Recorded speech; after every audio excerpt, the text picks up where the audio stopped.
Nothing exists in a vacuum. If someone does something counter to their stated goal, it would be absurd not to wonder if their actual goals are different than their stated goals. Why then do we see our government actively engaging in activities that not only do not help our economy and security, but actively hurt them? As I discussed before, I believe our government actively wants our economy and currency to collapse so that they have an excuse to implement a central bank digital currency. I also think they want domestic violence and terrorism to increase so they have a quote-unquote excuse to go after the Second Amendment.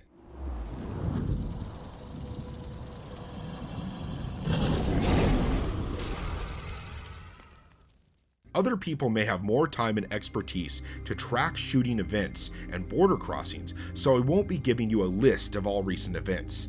But suffice to say, there have been an increasing number of mass shooters and highly suspicious events over the past few months that raise suspicions about both government psyops and malicious parties crossing our non-existent southern border. One of the most suspicious of these events is a man who ended himself at the Glenwood Caverns Adventure Park. He was heavily armed with body armor, explosives, and an AR-15, all things the government would love to ban. This man was 20 years old and appears to match several factors consistent with what many believe are government grooming actions to create events to match their narrative. But this man apparently was unable to follow through. Why would someone gather up all those resources and yet end himself before actually following through? It doesn't make sense. It is unfathomable how often tragedies happen and the perpetrator has the exact weapon or device the government is targeting. And I do mean unfathomable literally. Without someone guiding events, it is not plausible or believable that the shooters change their modus operandi whenever and to whatever the government wants to vilify at the time. Too often we see dirt poor shooters with dozens or hundreds of thousands of dollars worth of high quality gear. All of these coincidences being innocent is about as easy to believe as an overnight ballot drop entirely for one candidate that instantly changes the results of an election. So why then have we seen counterproductive actions at the border and then a sudden scramble to close the border as soon as terrorism popped back onto the radar with the Hamas attack?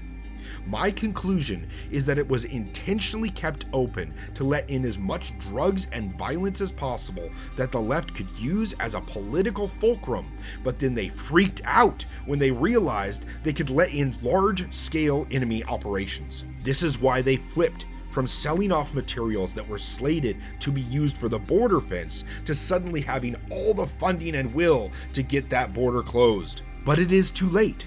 Anyone who wants to do us harm at scale has had years to get as many infiltrators as they want across the border and embedded deeply into any city or region in the country.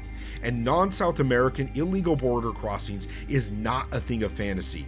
It is an everyday reality. Not only are there thousands of Africans and Chinese crossing the border constantly, but according to the Center for Information Studies, Afghanistan, Saudi Arabia, Syria, Bangladesh, Iraq, and Egypt were among the nations that saw the largest increases, with China taking the top spot. This means that countries with known animosity to the United States didn't even have to engage in the skullduggery to get their infiltrators' passports and visas to the United States.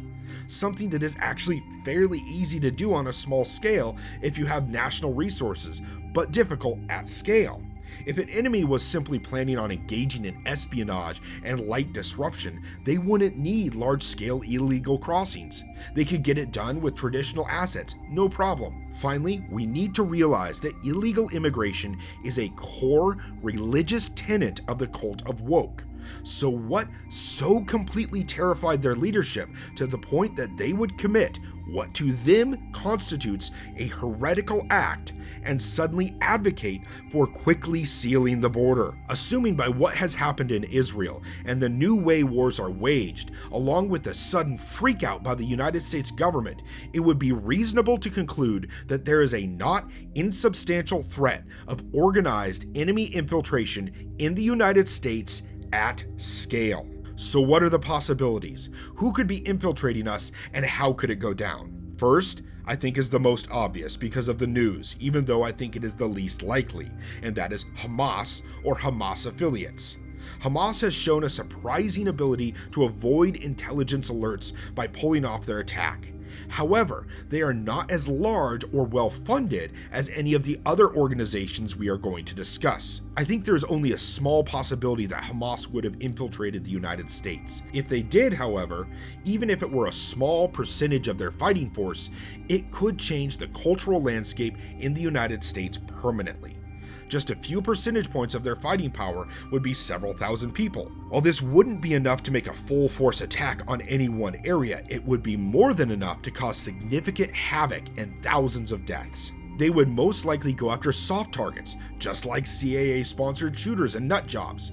There is a reason that places that ban firearms are the ones specifically attacked, because evil people want maximum damage, and they can do that more easily when nobody can shoot back. So essentially, I think an attack by Hamas would be multiple mass shooter incidents across the country. This would essentially be a suicide attack, as none of the people involved would have much of a hope of surviving. I don't think Hamas has any delusions about what the American reaction to this would be. They know it would cause us to be drawn more fully into the war, but with their country already being pounded to dust, they don't have much to lose, and may hope to draw in Arab nations that hate the United States, and could think this would embolden them to act.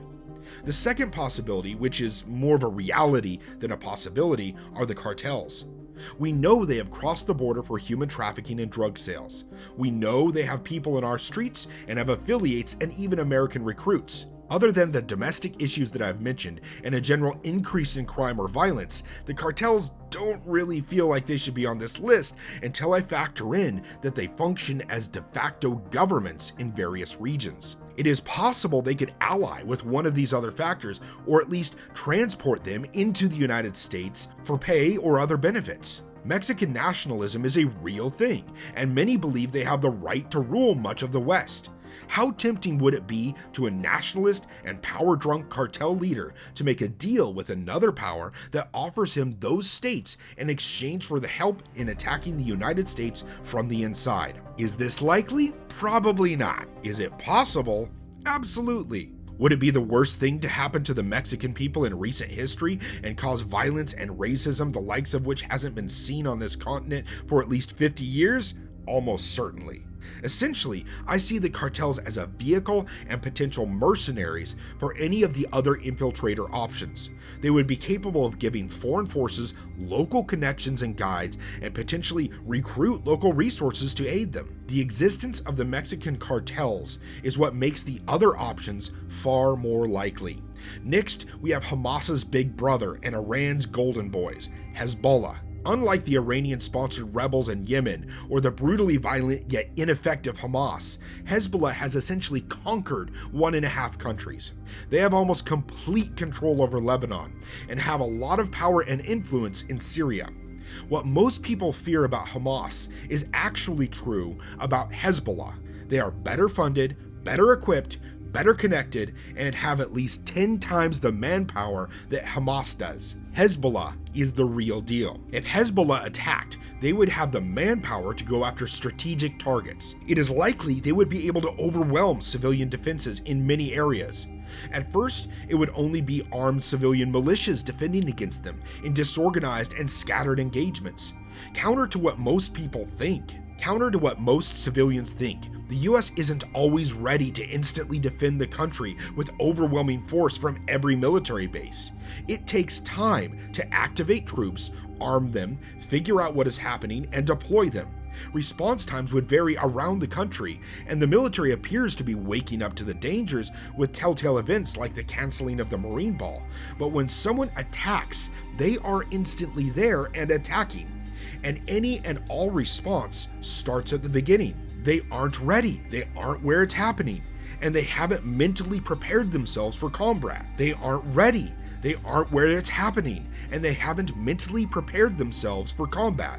Surprise attacks favor the attacker. Now, while most of us know that Hamas has no chance of defeating the US military in an invasion, and they have quite the ego and are a serious regional player, that often goes to people's heads, especially when they are driven by religious fervor. They could do the same thing that I think Hamas would do and attack as a distraction in an attempt to rally their supporters in the Middle East. But I think Hezbollah actually thinks they could beat us, or at least Iran could convince them they could beat us. When you have proxies, you don't have to actually believe you can win. You just have to convince your disposable proxy that they could win, and then you throw them to the wolves. Of course, this would be a horrible move, as we aren't dumb and we know anything that Hezbollah does is something that Iran actually did.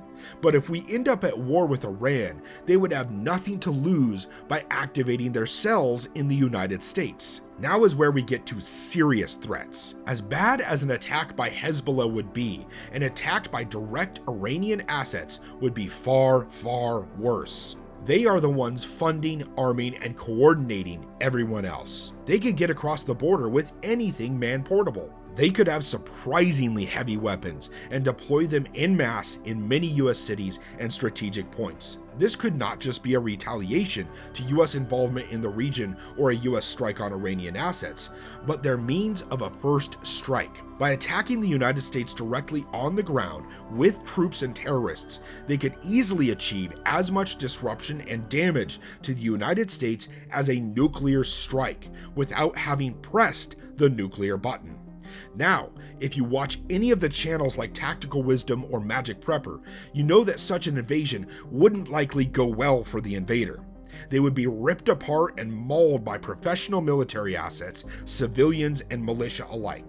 But it would severely distract us from full force participation in a conflict over there until we won. That may be what they're hoping for. Remember, Japan thought they could knock us out of the war with a preemptive strike that is comparatively insignificant compared to something like this, and we are a far softer and doughier nation compared to 1941. So thinking that this could at least cripple the US in the short term is not unreasonable. It would be reasonable to assume that we would have massive internal strife after such an event, as many would hold the government responsible for such a weak border as to allow this attack. This is one of those hindsight is 2020 things. We all know Iran and others hate us. It's obvious that they would try something if we give them an extremely obvious opening for decades. This attack could look like an actual invasion, tribal warfare, or an insurgency. It would be strange because you would have disorganized locals against an organized enemy that is armed fairly similarly to the disorganized locals, and the most powerful military in the world on the side of the locals. This would be an extremely messy conflict that would probably grind on for months or years. And as the enemy is depleted, they lay low. There are longer stretches between engagements and attacks. Eventually, as Iran's forces were ground down, they would either resort to traditional terror attacks or attempt to flee through Mexico, which I think wouldn't work out for them. As with every scenario, I think this would still be a suicide mission for the Infiltrator. As with every scenario here, I think this would still be a suicide mission for the Infiltrators. I don't see many escaping alive. Finally, the second most dangerous scenario is China. Their sheer population and ability to infiltrate the United States is already known. CCP police stations and hits on their own citizens and attempted intimidation of US citizens within the United States are well known. They are already violating our sovereignty and a grave threat to the United States. These organized assets could easily facilitate the infiltration of hundreds of thousands of fully trained military assets into the country. If you add the help of multiple cartels, China would have unparalleled access to move almost anything they want into the United States. With their ability to manipulate shipping, they could even bring some heavy equipment into the United States. As with Iran, they could launch an attack in an attempt to distract us from their primary goal. Since none of these countries appear to value human life, least of all the lives of their own soldiers, they could see sacrificing their invaders to achieve their goal of taking Taiwan with minimal US assistance as a major win. Attacking us internally wouldn't work. We would still send our carrier fleets to sink their navy and foil their landings in Taiwan. But again, they may not see it that way. A full Chinese attack could do unfathomable damage and kill countless people. The full apocalypse that many preppers describe when they talk about picking bug-out locations and minimum supply levels is about the level of conflict we're talking about. No matter if they try to seize control of territories, attack and overwhelm military bases by sheer force of numbers, or engage in colossal scale terrorist attacks across the entire country, the death toll would be catastrophic. They have the potential for so many assets that describing all the ways that this could go would take hours. But the end result would be the same. The United States is too powerful and population is too well armed for even China to win in such an engagement. But the worst and most terrifying possibility is if all of these factors were preparing to do the same thing and decided to team up.